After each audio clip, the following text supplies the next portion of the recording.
Welcome back to Diablo Immortal. Today I'm here with my good friend Indez, and we're going to be talking about two topics. One of those being the new class that's been leaked for Diablo Immortal, and the other is we're going to be reflecting back on the most recent update and seeing if we think it was good, bad, or indifferent. Indez, thanks for coming to the channel, man. I love hooking up and just having these conversations, bro. Thank you for having me once again. I love to do these ones every update. We are getting on the loop to do these ones, and we have a banger of news. And yeah, let's talk about it. Yeah, we sure do. Now, I wanted to actually cover this new class yesterday, but I was out of town. I was doing a bunch of things. I know that you did put a video out on it, so if anyone wants even more discussion about this new class, go check out Indez's channel. I'll be linking it down below. Plus, we're collaborating on this video itself. But let's take a look at it a little bit and kind of have a discussion. We know that Blizzard, every single year, they bring out a new class. It's been the traditional thing that they've been doing. Every year, new class, excitement. It's essentially the big update for the year that brings players back to the game and makes some players play for the first time. So this time around, we're getting rumor that it is some type of a Warlock class. This is a screen that actually Indez makes and uses inside of some of his videos. He shared it with me for this video right here. So we already have the primary attack, the passive, and the skills, which we're going to kind of discuss. But first, I want to let you know this is a leak. This is not something that has been confirmed by Blizzard. We're Blizzard partners. They did not tell us anything about this. This is just something that was data mined and that as of right now could be true or could be completely false. We do tend to believe it's true though, because the data miner was Capybara 12. They've leaked things in the past and apparently they were true. So it's a pretty solid source. So Warlock, Indez. When I first heard Warlock, I was like, no, it's not going to be a Warlock, because a Warlock is just like a male version of a wizard, and they wouldn't do something that was like locked into a certain gender, and we already have a wizard. But then you and I spoke a little bit, and maybe you're convincing me otherwise. So tell me your initial thoughts on a Warlock class coming to Diablo Immortal. Yeah, so if you are already familiar with World of Warcraft, you know that this class it is one of the most powerful ones, especially whenever it comes to PvP, but even PvE. It's like imagine like the same as Necromancer in Diablo Immortal. It is doesn't matter the patch, whatever it happens to that class, it's always tends to be good. Warlock, it is the same in World of Warcraft, and I saw in my videos like a lot of people are saying, "Oh, great, this is Necromancer 2.0." But I want to just remind you guys, like whenever like the monk, we had the Tempest coming into the game, people are like, "Oh, great, we're gonna have the monk or the water monk coming into the game. Why do we need this class?" And whenever you actually play both of the classes, the monk and the Tempest, they are like so different from each other, the playstyle and the way they feel. So this is most likely gonna be the same. And the warlock, what is the main difference is it doesn't like specialize as like a wizard in the frost elements, in the lightning. No, it's all about like fire and shadow damage, and especially trying to master the demons. So, like the demonology, he can also transform himself into a demon. So there's a lot of like potential there. And yeah, like as I said, like the fact that it can not only summon multiple demons, which a few of them are more like into PvE, other ones were like more into PvP.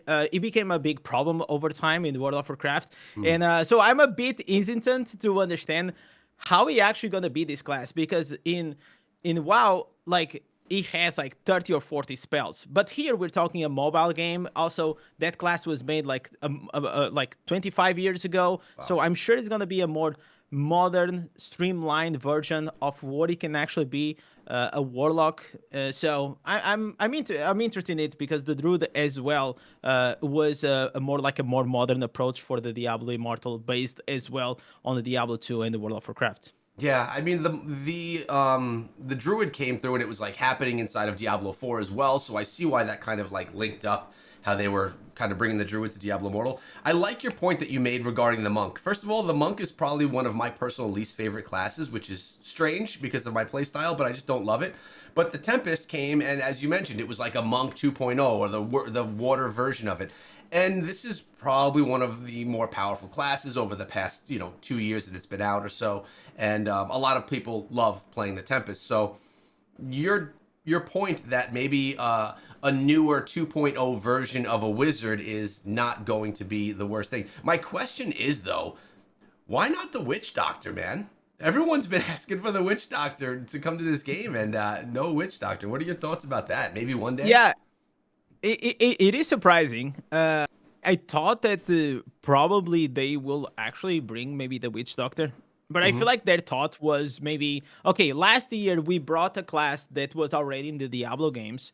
So what about we create something new? So if the Warlock actually comes into a Diablo game, it's going to be the first time that we have a new class called Warlock in any of the Diablo games. So I feel like maybe that's what maybe they are going to try to do. So I assume that maybe next class is going to be maybe the Witch Doctor or the Amazon or like something that we already had on the IP. Because until now we had the Blood Knight, which was, exclusive to Loved it. Diablo Immortal. Yeah, loved it as well. Tempest also exclusive, and I feel like Tempest, it is probably one of the, like, whenever you play with it, the animations is like such a well done class. That it feels modern, it feels fast, it's like one of my favorites. Even though like maybe now it's not as as great as it used to be because other classes started catching up, but it is still like in terms of design one of the best ones. I also feel like the Druid design compared to the World of Warcraft one or even like Diablo 4, I feel like it is better. It plays better, it plays more fluid. So you can see definitely the years goes by and how technology and how like combat and how like these new effects and the way they play, the classes just didn't feel to feel better. So Yeah. with this in mind, I feel like I'm quite excited for any new class. One point that you said also in another video, and as we were talking about, is like, you know, Blizzard cannot miss the opportunity of bringing a new class every year, right? Even if I said, oh, maybe like that's not exactly what maybe the game needs from a veteran standpoint. You mentioned that, yeah, but from a marketing standpoint, it is probably is their biggest pushes for new players, old players to come back on the game and check a new class. So I'm still I'm hesitant. I'm excited because a new class is always fun, but I'm still hesitant to understand what are going to be the repercussions of adding another extra class, which means more instances, more cosmetics, every single patch note, which may lead that, okay, we're going to keep having classes, but maybe we're not going to have many more things aside from that. Yeah, I mean, I think just to revisit that quick, I think that new classes are the yearly big update. It's what's going to keep the game alive for years to come. They did, though, say or speculated that this could be a gender neutral class. Now, if that's the case, and it's gender neutral, which means maybe you couldn't swap between a male and female character, do you think Blizzard's going in the direction of now gender neutral classes so they don't have to make two sets of cosmetics? Because if they start doing that, they're cutting down half the cosmetics they'd need. Yeah, I mean, like that's a smart point. Like maybe the Reddit or the Twitter will be happy for that, Yeah, yeah. as well as will also cut some costs. Hmm. Because yeah, like the thing is like if you look at Diablo Immortal, whenever you add a new class, obviously you're gonna play with something new. You have like something new to explore, new builds, new instances, but you're still gonna be doing exactly the same things as you've been doing for the past year and a half inside the game. It's just like instead of like casting fireballs, you're just gonna be have a demon or something like that, right? So in terms of gameplay in the future of the game, that's the only thing that it worries me. So I really hope that whenever they are adding these, and we're gonna have to have a serious discussion for the future of the game, because if the plan is to keep adding new classes, something's gotta go, or they have to expand their dev team, which I don't know if they will, because it's not like the player base is growing, is booming, so they will Yeah. put all of this investment behind it.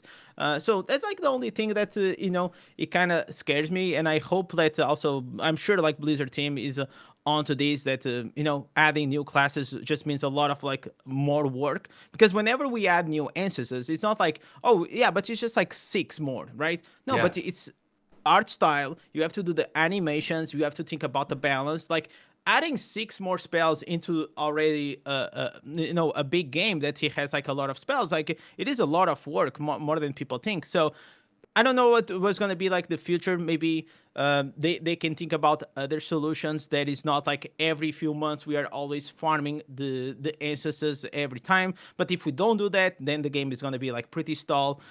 Yeah, it is the Yeah. only problem that I see. But I don't know if people, if actually Diablo Immortal can afford not launching a new class every year because of the, the hype factor. I think that there's a fairly easy solution. I mean, you don't have to, like, if their big push for new players to come into the game and to keep the game alive as new classes, then it's important that they keep up that cadence, even if it comes at a sacrifice to essences, whether the essences come out less frequently, or maybe you don't get new essences for all 6 of your slots. Maybe they just do 2 every couple of months, so you're going to get a new helm and a new chest plate, and then the next time you'll get a new boots and a new pair of pants. And they don't have to keep up with the same cadence of essences if it's going to sacrifice the ability for them to bring out new classes, in my opinion. But again, that's an internal thing. I'm sure a lot of players would say we want the new essences every single time and we'll take less classes, but it's really about bringing in new players and bringing players back, which is why really the new classes are important. Yeah. All right, let's talk about these skills and things, though, that you laid out for us here on this document. So primary attack is Hell Fireball and Demonic Blast, and the passive is Prime Demon. Do you want to, I never played this class in World of Warcraft, so you probably have a little more context there. What do you have for us regarding the attack and the passive? So regarding the primary attack, usually in World of Warcraft used to work in a different way. It's like you have a wand. It's like, and you start like sending some small wand missiles. But here, the primary attack in Diablo Immortal, usually they tend to be kind of spells, right? So the Hellfire Ball, I expect that it's going to be maybe just a fireball that you're going to blast the same way as, for example, you have the Necromancer that he sends like those, necro balls. Yeah. Then you have the Demonic Blast, which probably just going to be like maybe like a Shadow Blast or the Shadow Bolt or something along those lines. Okay. And yeah, that's just gonna be your primary attack. I don't think like this is gonna be a class that's gonna be pretty focused on the primary attacks. So usually caster classes, they tend to be mainly skill or summoners. But the passive actually is very interesting because it is called Prime Demon. And for this one, I have 2 theories. Obviously, this is a speculation, just what I think. Course. First one, maybe you can turn yourself into a demon. Like whenever you want to have like something alongside the primal power like we have on the Druid. I think they really like the way you use a spell and then you have a primal power and then you can use something else. So I think that might be something like that. You transform into a demon and then there is a certain duration. And the other one might be that you will, every single time, you're going to keep summoning like some small demons around you, similar to Tempest. Okay? So these are my 2 theories based on what I just see. Obviously, the name is going to probably change, but yeah, I kind of like that. No, so you brought up a point that I wanted to bring up as well, so let's talk about that. The primal power system. They didn't invent this whole new system of attacking and this whole new energy source just for the Druid. This has got to be a system that they're going to be utilizing for other classes in the future. I don't think they would have spent that much time building a new system for one class. So I very much could see that passive Prime Demon having something to do with the primal power, many classes to come as well utilizing the system, because it just adds some more depth to how you play your class. So yeah, that would be cool. I like the idea, and I think that you're probably right there. Yeah, and one of the things is like also, as you said, right? They created this system, so this system is already made. They only need to change the name or the visual aspect. But also, Blizzard team keeps evolving, right? The years keep passing by, they get more experience. This like it's gonna be the 4th class they're gonna create. So every single interaction they are making, they are just like trying iterate and make like a better class. And I feel like that's what is gonna happen. It happened with the Tempest. With the Druid, it didn't happen on launch, but you can see that the Druid is just growing stronger and stronger and stronger because it's like power creep, but because of the design and new ideas and like they understand like the game better now. So I expect the Warlock to be like probably the best caster that will come into the game. Yeah, I think with the new systems And not only team learning more, new team members are coming through. New team members with ideas and different skills Yeah. and things that they can contribute as well. I think that's what we're going to start seeing, right? Like, obviously, you're going to have some of your OG classes, but these new ones are going to have dynamics or systems that they utilize that are just so much more complex that we could do a lot more with as time goes Yeah. on. All right, let's talk about these skills. Oh, you want to add something? Yeah, I was just gonna add. So, for example, one problem that League of Legends run out because they gave us a champion every few like months. Mm-hmm. Over the years, older heroes or older classes in our cases they start looking a bit outdated. So what do they do is like every few years, then they started picking like a bunch of classes, maybe one or two classes in case of Diablo Immortal, and maybe they're gonna do a big rework on the way they work. So I can also assume that in the future, maybe not only we're gonna have a new class, but also rework of older classes, especially for example the monk, which is a class that yeah it does quite well now in PvP, but it's not like the craziest class ever, especially in PvE. So I feel like when you look at the first classes, they are looking kind of lacking in some areas, and yeah, I expect some rework maybe in the future. I mean, that makes sense, especially if the classes are really underpowered compared to the new Yeah. classes. Reworks will have to happen, or else they're just kind of wasting old classes. All Yeah. right, let's take a look at some of these skills. I'll read through all of them, and then we can kind of just discuss what our thoughts are on them. So we have Creature, which is interesting because, well, it's going to be maybe some type of a summon ability. Corrupt Swarm, which reminds me of the bats, Swarm of Bats, right? Shadow Bolt, Shadow Blast, Hand of Hell, Shadow Swoop, Hellblaze, and Purgatory Torment, which just thinks of like these demons that just are stuck in between heaven and hell. Talk to me about. We don't need to go through each skill individually, but what do you think combat's going to look like with a Warlock class? Because again, when I initially heard Warlock, I was like, no, I don't really think that that's going to be the case. Because the way that I see it, as someone in North America, a Warlock is just a male version of a wizard. But you see it very differently, and you may be right. Yeah. So when I look at these skills, that's why I feel like it's gonna be like a warlock, but in a more streamlined version of it. So you are a wizard, but you always have one companion with you, one summon. So necromancer, you have multiple skeletons, multiple skeleton mages, and then you have the golem. So it's like you have an army of undead with you. Here is more like you have one companion with you, which is gonna be the creature. Then you have the corruption swarm, which I expect it's just going to be corruption. It's going to be like a dot, like a damage over time that you're going to put on the target or multiple targets. Also, then there's going to be ancestors. So these ancestors going to change the way these abilities going to work. Then, as I mentioned, you are a shadow mage, so you're going to use a lot of like shadows abilities. So the shadow bolt is going to probably be a cast. Shadow blast is like an instant cast, so you just blast them. Then you have the hand of hell. In these in World of Warcraft, it was just like a big hand that comes from the sky and just smack them like a demon hand. That's awesome. It's actually like pretty cool. It also tends to stun. Shadow Swoop, I just expect that this is gonna be like a AoE ability. There is one that is called like Shadow Fury, which you also do like a big like AoE coming from the sky. Hellblaze, I feel like it's just gonna be like area effect, and that area effect you're gonna put everything burning. And the Purgatory Torment, I actually don't know, but how cool will be if you can actually go, because what it is all around Diablo world, demons. What if you could actually, go and there is this ability in World of Warcraft. If you find a demon in the open world, you can like kind of dominate it, so it becomes your pet. And I don't know if it's gonna be that, but Purgatory Torment, I actually don't know. I look at that, and it can be so many things. Can be summoning a big demon by sacrificing your demons, and like this one is gonna be most likely your ultimate. That's why it's gonna be the last one. In every single class, it tends to be one of the strongest. But I don't know. I look at it. There's so many possibilities. So that one, it is gonna be a surprise. That's the fun of it, though, right? Like being able to figure out and kind of think about what they could be.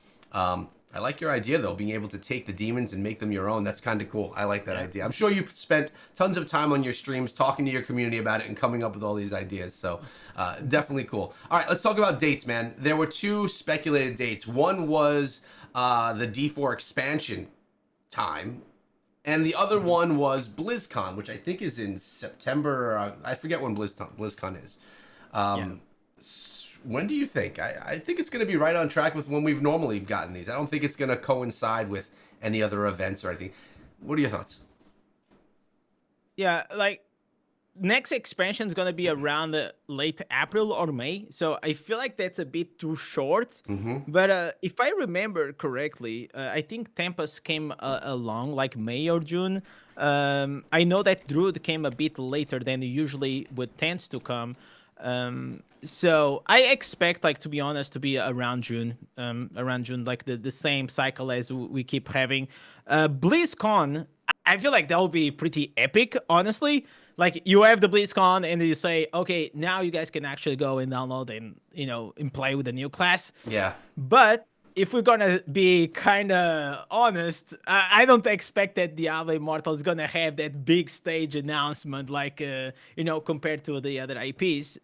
So yeah, probably this is gonna hide it in the corner. Yeah, dude, I 100% agree. You and I are on the same page. BlizzCon would be cool if it were something for Diablo 4, but we know from previous BlizzCons, I've been at all the recent ones, that they don't make Diablo Immortal their rising star. They it's like the bastard stepchild put in the corner, and like no one really wants to talk about it. So I don't think it's going to be there. I think it's going to be on the regular cadence when it's ready. I don't think it's going to be very soon, especially because the Druid was launched a little bit late. They're not going to go like 10 months with a new class. So I think the summertime is a good time to expect a new class. All right, shall we talk a little bit about the update? Yeah. Let's do it. All right, Endez, let's talk about the update. This launched a few days ago. We both covered it on our channels and went through all the details of it. Obviously, the codex tells us all. We had the cross-regional matchmaking. We have balance changes to a few classes, updates, feature updates, which weren't much. So let's talk about first the Battleground cross-region matchmaking, allowing us two different server clusters to come together so that essentially you have more people battling it out in Battlegrounds, more of a pool for that matchmaking. I do some PvP. I've been doing more of it lately, but I'm not a big PvPer like some players. Have you or some of your viewers that maybe are big into PvP seen a big difference here? Has the matchmaking gone wonky because of it? Just initial reactions. So from the feedback that I got from my community, it is a bit like fragmented. Like some people love it, some people hate it, but that's just like everything. Yeah. But one of the common points that I saw is like, okay, because now you have like more people, you also have like a new battleground time. So because of the time zones, it's not only like South America with North America, it's also North America East with West, if I believe correctly. So it's like they made like all these three regions in one, which, I mean, if you are a PvE player, you look at this patch and it's like, okay, like nothing is here for me. Maybe there's no new content, but I worked in tech, so I know how probably challenging was to make these in terms of like a network to start combining all of like these regions and latency and servers. And so there's a big commitment in definitely they are trying to make the game a bit more global. Yeah. It'll be kind of epic if one day will be just like maybe North America with Europe as well and South America, if we ever get there. From the feedback, queue times are much faster because they just have a bigger pool of players playing. One of the complaints that exist is because of the difference of economies of North America and South America, right? Like North America just has like more like economic power, so they tend to have like stronger whales. Even whenever you saw in the Battle of Realms between North America and Europe, like you could see like just like North America just has like massive whales. Like the whale community is way bigger there, and some people from South America are now kind of struggling, especially the ones that used to be like rank ones in their regions or and now, I mean, they are not as strong as they were. But I mean, like from a competitive side, I feel like it may be interesting. Depends on the kind of person you are, right? If you're someone that like competitiveness and like to play the game, and you're probably excited with this. If you were just like seated on your throne and you were expecting to always be rank one without trying a lot and improving, maybe you were a bit more disappointed. Some players, like from the lower reso, they said now they are facing a bit more whales. But I don't know how it goes. So I need a bit more feedback when it comes to it, because low reso facing whales will always happen, and Of course. it's just because, not really because of the way like they merge these cross regions, but because once you reach to legend tiered, now your power doesn't really matter because you're considered a high tier legend. So they are just gonna put you with the other high ranking players, and that's how it goes. You can say it's unfair, it's fair, like it doesn't matter, but that's just how it goes. Like, so my best recommendation for a low reso player in PvP is like, once you start reaching to these, 3,000, 4,000 rating, just to have to adapt your playstyle. You cannot trying to be playing like a carry whenever you're not going to be able to do as much damage. So try to support the whale, the guy that's going to carry your team, and maybe like that you're going to fulfill your role a bit better. Yeah, well, you pointed out right there. There's definitely roles inside of PvP, and that's heavily around your resonance. One thing that I did like about these changes to times is that there's always, except for a small window of time, there seems to always be some type of PvP going on in the Battlegrounds system. So that's a nice thing. I know that some players, some of the high level, high res players that were very competitive in some of these didn't like some of the times, and that became an issue. But as you mentioned, it's not easy to take two different regions, combine them into one, and make everyone happy with everything. So not sure what's going to happen in the future. What I was happy, though, with is that Battlegrounds is just open more often, and that's a positive thing. There's more players to play. And if the end game of Diablo Immortal is to have everyone across all servers be able to play together in some ways, this is just another step in that direction. So I thought it was a pretty positive thing. Now, there were a couple of class changes, class-based matchmaking. We didn't talk about that. Okay, so now you can't have, 6 Crusaders on a team, and they're going to do a better job of splitting up the different classes that are on each of the teams. I never played enough to see the point where it was like match after match being dominated by certain classes. Have you seen a change here? Do you see that it's better or not really? On this particular point, the major like point, like, it's because every time there is a very strong class, which is the meta class, that class tends to be populated with a lot of players. So because of that, they tend to queue. And what used to happen more often was, like, in one side, imagine you have one necromancer, then on the other one you have four. Yeah. So 4 necromancers, usually they tend to be a problem. But the same goes for almost any meta class. Like 4 druids versus like 0 druids. It makes like very hard to move even the idol, because the bear will just gonna sit on it and you're not gonna do anything. So they said that they're gonna try to improve that. Honestly, like, I didn't see a lot of difference. I still had some matches that it was like completely stacked with like 3 or 4 of the same class, and Mike had like one. So I don't know if it's actually working or not. Like, from the feedback that I also got from my community, it doesn't seem like it's like really making like everything like very even. But I mean, it is a good change, or a good try of a change, because what happens is, like, people will just want to play with whatever is the best or whatever is the meta. So I think that's very hard to actually come around.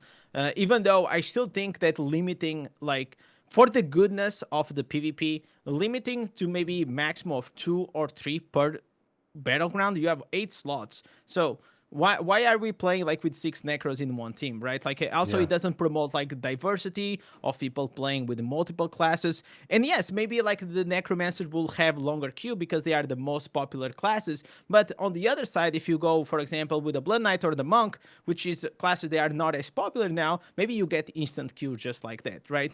And I True. feel like battlegrounds that promote a bit more diversity are more interesting than just being like the same 3 classes that you're facing every single time. That's a great point. I like that. It could actually make people want to play certain classes that are less popular if your queue time could be a little bit quicker because they're just trying to slot you in. Good idea. They also obviously quality and latency adjustments. This is going to be more difficult as they expand out regions and combine. So it's nice to see that that's probably something that they wanted to mention, but it's obviously ongoing and always happening. We did get some balance changes though. The Crusader obviously got a nice buff. And then we had the Demon Hunter as well as the Druid taking a little bit of a nerf. Needed.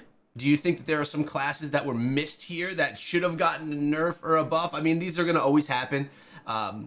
Nerfs, buffs, or we should just, I guess, call them changes, are always difficult in games because you start investing into a certain class, and then maybe like if you're working as the druid and you're jumping on with those the wonton buck pants, and then boom, it's nerfed, and you're like, well, crap, my entire build is done, and you have to kind of start over.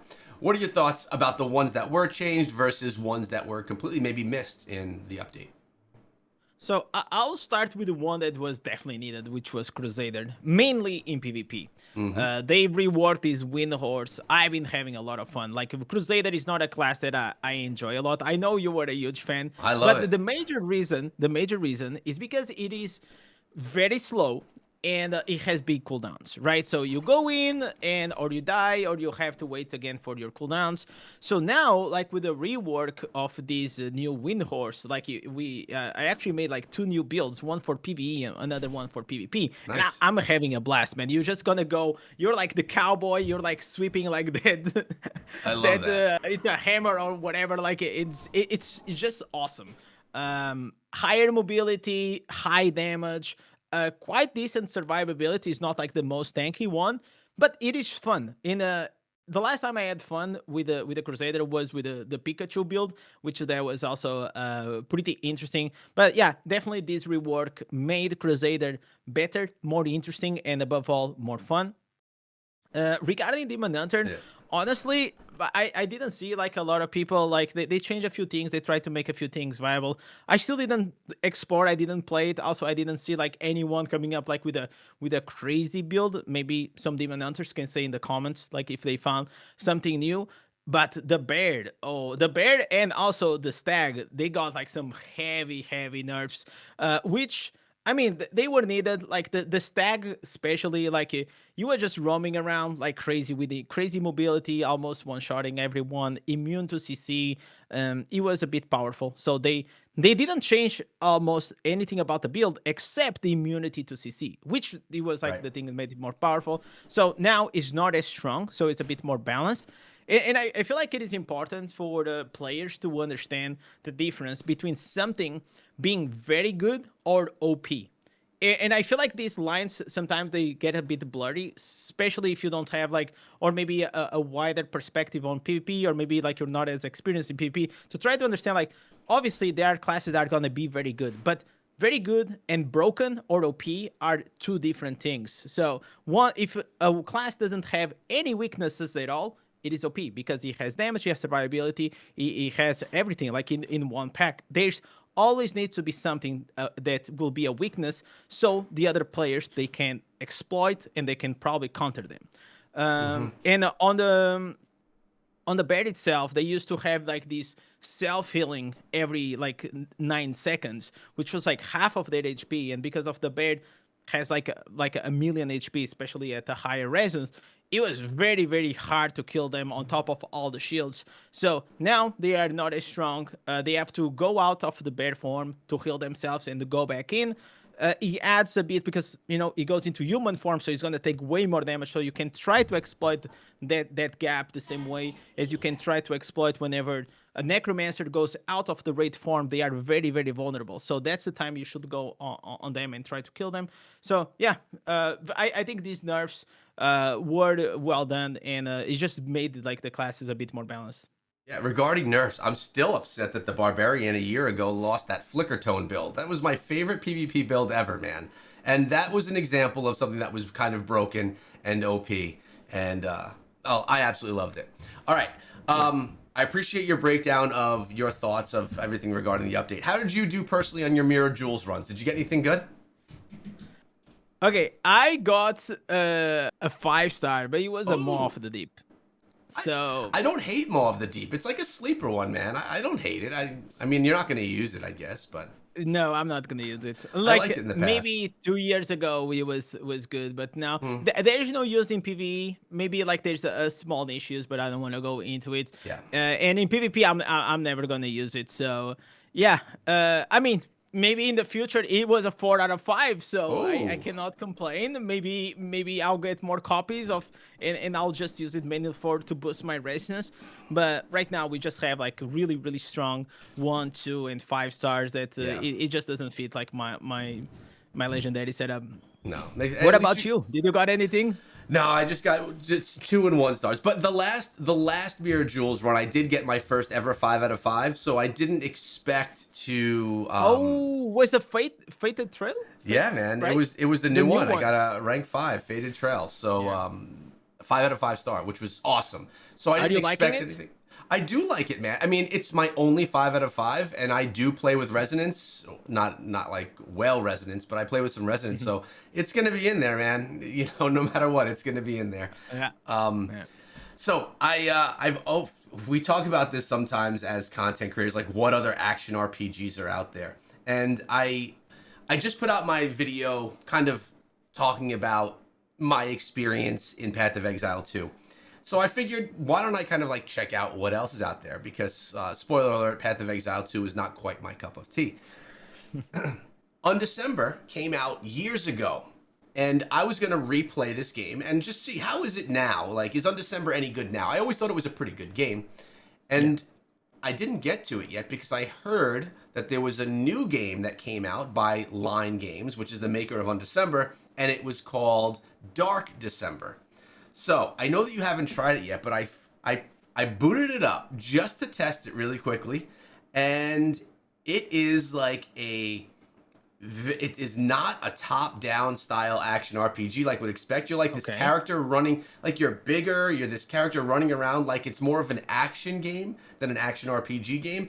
And right at the first interaction I was supposed to have with another character, it was wonky and it wouldn't let me connect and like move on beyond that point, which was weird. So I got frustrated and turned it off. So I'm not sure how much I'm going to play there, but it's cool to see that there are still more games coming out in the genre that we could kind of take a peek at.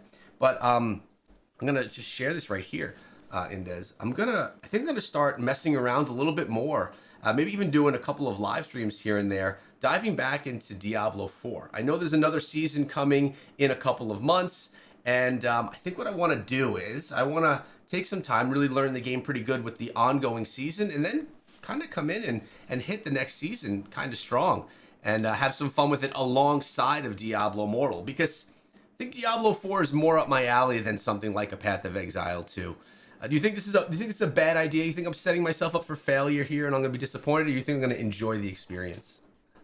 No, no, I understand. Like, if you're going, I saw your video, and I also made I reacted on the stream, Mm-hmm. and all of your points are valid. And one thing that I said is like, you've been a mobile gamer for many years, right? So you're like, you have all those habits that you used to. Also, like the new player experience of the mobile games, they tend to be probably they put a lot of effort on it, so they hook you up. They make everything easy. Like, they give you a lot of resources. And because of that, you just feel like you're getting helped, and it's like easier to get like in most of these games. Mm-hmm. But whenever you're gonna go to Path of Exile, it's like you're going from 8 to 80, right? Like, it's just Yeah. like from having all the help to have almost no help. So yeah, like, it is a big contrast. So I can understand like how someone that, you said that you were a bit more casual, and Yeah. you don't have as much time to learn the game. So yeah, that's one of the reasons why Diablo Immortal, it is so popular, because people that don't have a lot of time, they still enjoy to play it. Diablo 4, it's a step up on a bit of the complexity. Also, you cannot play on the road; you have to be on the PC. Mm-hmm. Which I hope that in the future they can bring it like to the mobile. I feel like that will be awesome, even if it was a paid version. I don't know; like, we can I don't always know. dream. But I feel like you can play definitely on consoles, like PS4 and Xbox. I think so. Can you play on Switch? I don't know if you can play on Switch, Hmm. but if you can, that can be interesting. But Steam with Deck this, though you can. yeah, yeah, Steam Deck you can play. I don't own one. I kind of wish I will. Maybe in the future I'll consider it. But Diablo 4, even as a creator, I feel like it is a good move, because you go from Diablo Immortal to Diablo 4, so the Hmm. franchise is the same. People are used to. People love Diablo. Like Diablo is a IP is so popular and so loved. Like doesn't matter if you have Diablo 1 to 4 or even Immortal. It is very good. But yeah, it's gonna take a few hours. Like I played it from like season 1 until like season 5 or 6. I have like a couple of 100 hours. Obviously now it's season 11, then it's gonna be season 12, which is like I'm sure that Crazy. hopefully the game it's better. What I'll say is like yeah, give it a shot. Try to go like with a more it's not as hard. It's not as hard, and also it's Diablo, so a lot of the mechanics that you have the yakking as well, like the gambler that you have in Diablo 4. Like you don't have ancestors, you have a codex power, which is pretty much the same. Hmm. So it's gonna be like way easier for you to adapt, or any person that is listening to this that ever considered playing Diablo 4. The jump it is way easier because the games they tend to be similar, even though Diablo Immortal is way more into like the MMO guild experience, like the warbands. In Diablo 4, even you can play with your friends, which maybe in the future we can play together Hey. and do something about it. But it's a more solo experience, which most of the times you do it solo. You don't have to go into dungeons with people. It's all about you just kill it as fast as you can. So yeah, the experience are different, but I think you're definitely gonna enjoy it, probably more than Path of Exile.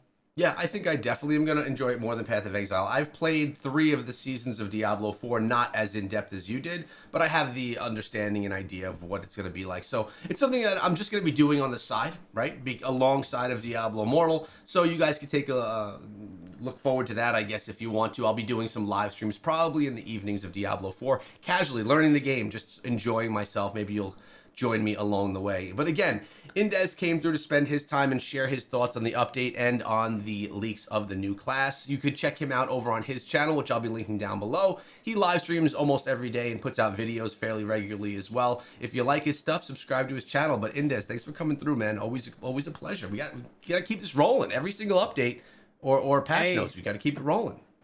I love it. I love these discussions. It's always good to come here, and I want to appreciate you and your community for all the love. And to all the legends that are looking at this and watching our video, don't forget to hit the subscribe button on Echo channel and give it a thumbs up to also get more, that YouTube boost. Let's go. YouTube boost. I appreciate you, man. Thank you guys for watching until the end. It was a long one. Hope you enjoyed, and we'll see you in the next one.